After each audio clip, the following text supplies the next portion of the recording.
What is up, guys? And today I'm coming at you with a Labrynth deck profile. We'll call it that. So the reason I made a Labrynth deck profile is because my boy Mason went to the Iowa Regional a couple weeks ago, and to quote him, he got smoked. And to be fair, I looked at his list after he had registered it, and there's a lot of things that I didn't like, a lot of things I would have changed. So I decided to make the list and make a video on it because why not? Content, right? So getting on into the deck list, we're just going to get straight into it.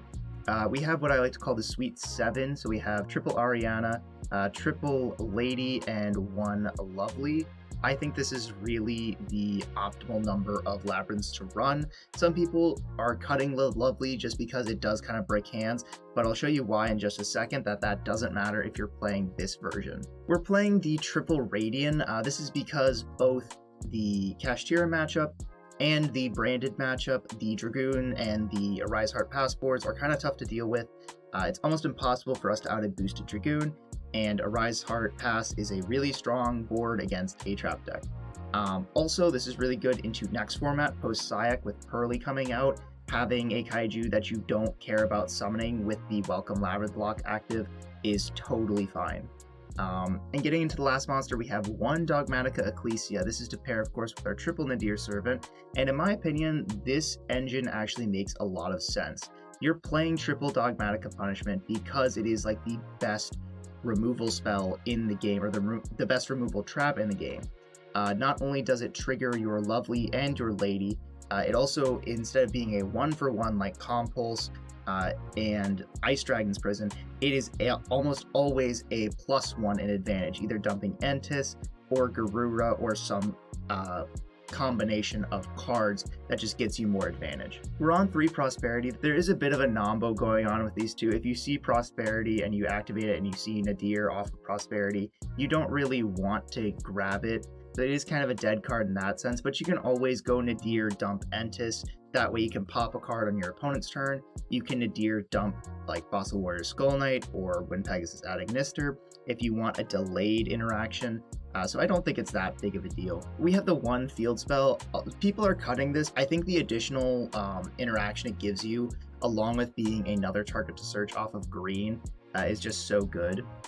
We have our 6 welcome traps. We have Welcome Labrynth and the big Welcome Labrynth. You just have to play 3 of each.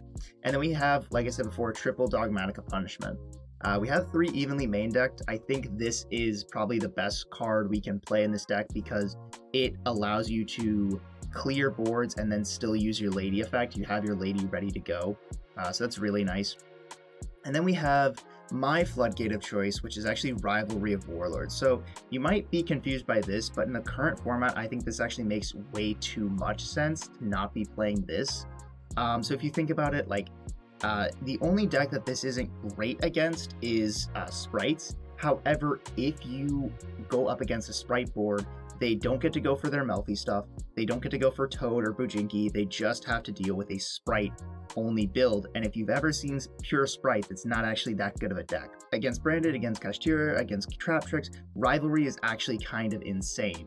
Branded, if you flip Rivalry when they activate either Albion or Lubellion, they have to summon the other one because they don't have any other dragons in the deck to summon.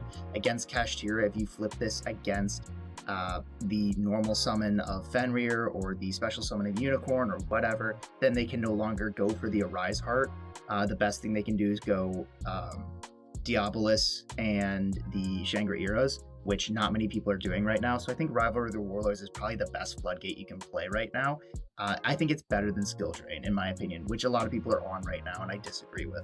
Then onto the utility traps, we have double Dimensional Barrier, double Compulse, double Torrential Tribute, 1 ERAD, and 1 Deck Dev. So I think you do need to be playing both in the main deck, just to give you that flexibility. You have ERAD if you want to deal with Runic, if you want to deal with Opposing Labrynth, if you want to deal with Branded, if you want to deal with Kashtira. It's all just really, really powerful. This is such a powerful card, especially ERAD, but Deck Dev is in here just so you have the flexibility.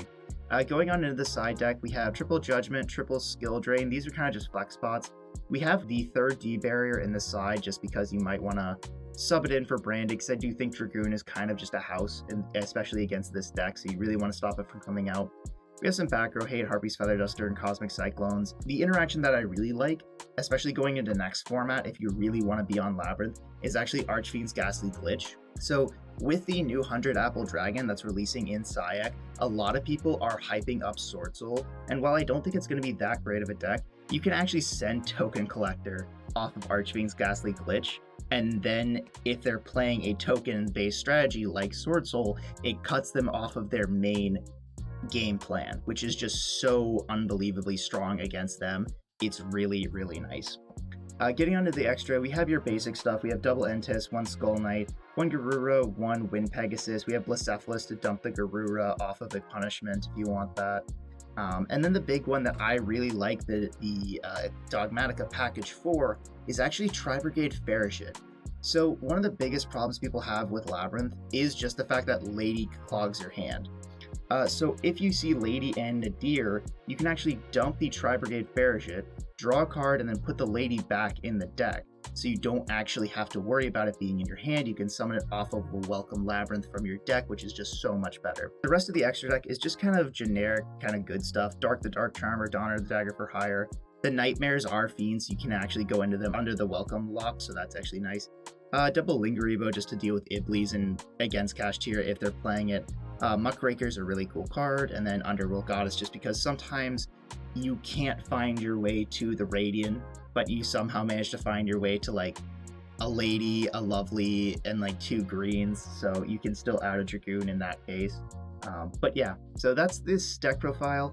Let me know what you guys think. I think this actually makes a lot of sense. It's one of those tiny micro adjustments. It gives the deck a lot more layers and a higher skill ceiling with this Dogmatica package. Because if you see Nadir, not only are you getting a +1 off of Garura, and you're getting the Ecclesia, the Ecclesia then translates into a Dogmatica punishment.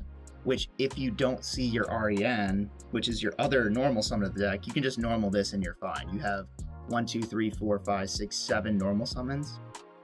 Totally fine in this kind of deck. And then obviously you just have a higher chance of seeing it off of the 3 prosperities. So comment down below, let me know what you guys think. Like and subscribe, all that stuff, and I'll catch you guys in the next one. Peace.